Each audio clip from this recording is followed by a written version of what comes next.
Hey guys, it's Tim, and this is Pro Wrestling Unlimited. So you all know, by now at least you should, Rey Mysterio is under contract with Lucha Underground. Most Lucha Underground stars are signed on for like 5 or 6 seasons, not years, but seasons, and that's kind of makes it hard to get out of your contract. But Rey Mysterio, along with Ricochet, who goes by the name Prince Puma in Lucha Underground, are actually only signed to 3-season deals. So essentially, once season 3 ends, they could either re-sign with the company or part ways. There is a no-compete clause that is in effect after the final episode airs. I have heard that a lot of guys have a 6-month no-compete clause, but some are saying that Rey only has a 90-day no-compete clause, which is very similar to what WWE does.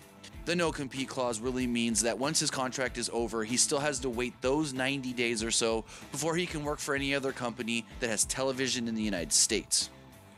Now, Sports Illustrated has a very interesting article up right now on Mysterio saying that he is starting negotiations with both the WWE and Global Force Wrestling. WWE is looking to bring in a big Mexican star who can be that ambassador for the Latino community, not just here in the United States, but abroad as well. Global Force Wrestling, they're looking to bring in a big babyface with a big huge name and fan following that they can possibly make their top star. We all know right now Global Force Wrestling champion Alberto El Patron is suspended from the company because he is still being investigated for the incident that took place a little over a week ago in Orlando with Paige. Global Force feels like if they can get Rey Mysterio into their company, they can pretty much just transition him into that El Patron spot as the top guy in the company. One thing that could sweeten the deal for Global Force is their schedule. Global Force Wrestling does their tapings every 2 months or so over a 4-day period. So essentially, if Rey wanted a very light schedule, go to Global Force. You work 4 or 5 days every 2 months or so, and then you're good to go do whatever you want. With Global Force, if Rey still wanted to take indie dates, he can do that as well. Now, if Rey were to go to the WWE, we don't know what kind of deal he would get. Would they sign him to a deal just like the Hardys, where he's working 4 nights a week on the road those 4 nights? And does Rey really want that schedule? We don't know. But one thing that WWE can use in their favor is the Performance Center. Rey Mysterio has started this year training his son Dominic for professional wrestling. Dominic, you may remember from that infamous feud with Rey Mysterio and Eddie Guerrero, where they had a ladder match at SummerSlam over the custody of Dominic. WWE could use the Performance Center in a way to sway Rey to their company, saying, hey, we have this Performance Center in Orlando. I know you're starting to train your son Dominic. If you ever want to bring him to the Performance Center and do some training there, you're more than welcome if you're under our banner, if you're working for the WWE.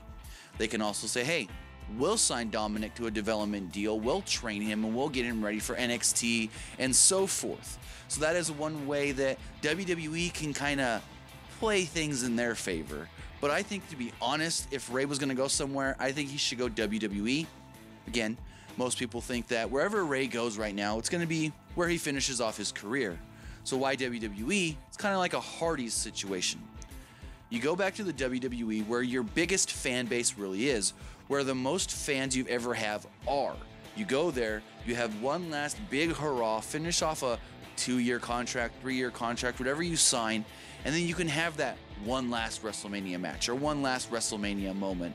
Maybe even get a championship out of it or something and go out on top.